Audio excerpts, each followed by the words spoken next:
अब मुझे ये नहीं पता कि मेंस क्रिकेट के अलावा आपको वुमेन्स क्रिकेट भी पसंद है या नहीं। फिलहाल मैं हूं अनोखा अंकित, ये है ओए क्रिकेट और यहां बात होती है सिर्फ क्रिकेट की।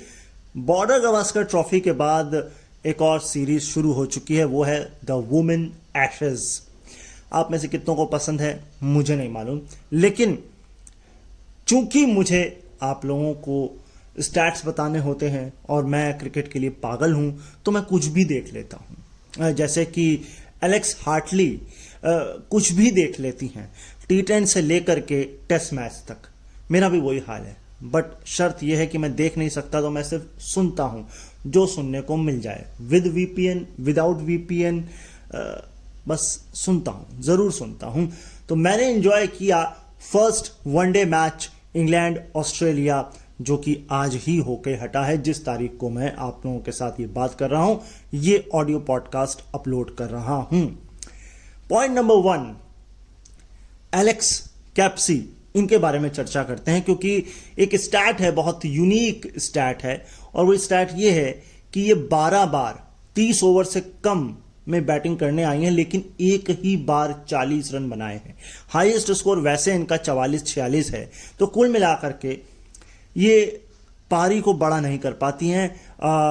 आज के मैच में भी अगर मैं बात करूं तो बहुत स्लो शुरुआत थी, शायद 14 गेंदों में कोई रन नहीं बनाया था, 20 गेंद में 4 रन बनाए, आउट हो गई।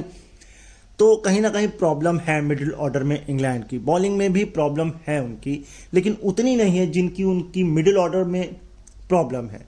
मुझे लगता है ओवरऑल इंग्लैंड में एक नर्वसनेस हो जाती है जब वो ऑस्ट्रेलिया से खेलती हैं, और ये मैं उनके पिछले 1 साल के रिकॉर्ड को देख के तो मैं कह सकता हूं एटलीस्ट। केट क्रॉस इंजर्ड हैं, वो खेल नहीं रही हैं। एलेक्स हार्टली की बहुत अच्छी फ्रेंड है। खैर, पॉइंट नंबर 2 वो ये कि इस ग्राउंड पर अगर आप 204 बनाएंगे तो आप डिफेंड नहीं कर सकते। क्यों? क्योंकि 1988 में 210 यहां पर सबसे लोएस्ट जो है वो डिफेंड किया गया है। और अगर मैं बात करूं ऑस्ट्रेलिया ने, तो 223 डिफेंड किया था इंडिया के खिलाफ 2008 में।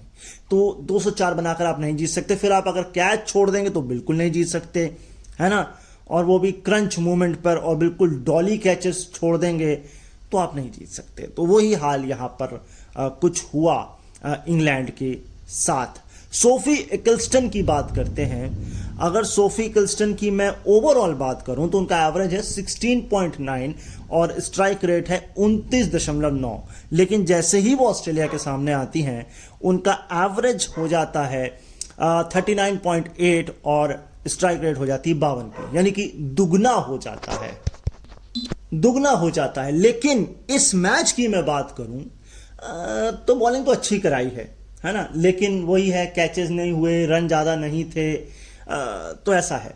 अच्छा, एक अगला स्टैट आप ये जानिए, फॉल्स परसेंटेज शॉट्स का। दरअसल ऐसा है, अलीसा हेली ने 10% फॉल शॉट खेले अलीसा हेली ने, बाकी टीम ने 24% खेले, 24-25%। दूसरा ये कि अगर आप पहले 10 ओवर में भी देखेंगे तो बॉल को जो लीव करने की टेंडेंसी थी ऑस्ट्रेलिया की, वो थी मात्र 3%, लेकिन इंग्लैंड की थी 14%। पहले 10 ओवर में अगर आप 14% गेंदें छोड़ोगे तो फिर रन भी नहीं बनेंगे और प्रेशर भी आएगा, विकेट भी गिरेंगे। ये सब कुछ हुआ और थोड़ा नर्वसनेस भी होती है। तो ये सारे कारण थे। अब मैं आपको एक बात बताऊं, कैथरीन ब्रंट सबसे ज्यादा विकेट हैं इंग्लैंड वुमेन में वनडे में 170, और शायद सोफी इकल्स्टन नंबर 4 पर हैं।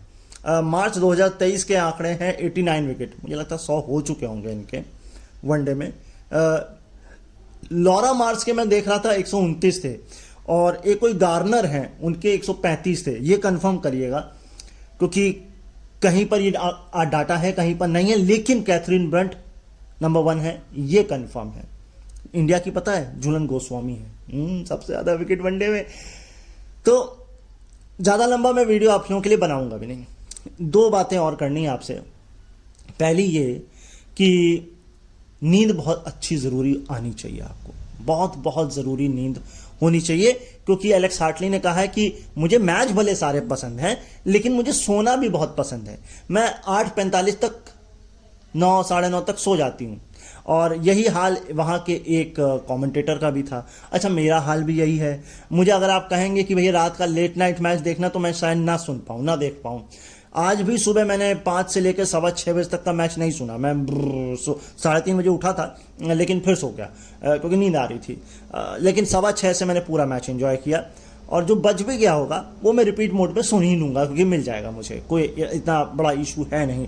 लेकिन मैं ये कहना चाहता हूँ, अपनी नींद मत ख़राब करिए, नींद लीजिए, क्योंकि नींद बहुत ज़रूरी है ना। और मेरे चैनल के लिए ज़रूरी है आपका प्यार। तो आप आए हैं, अगर नए हैं इस चैनल पे, तो सब्सक्राइब करके जाइए।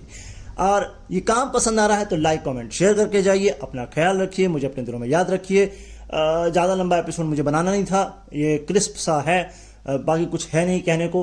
तो मैं यहाँ से विदा लेता हूँ, फिर मिलूंगा आपसे मुक्कालात करने के लिए। तब तक के लिए नमस्कार।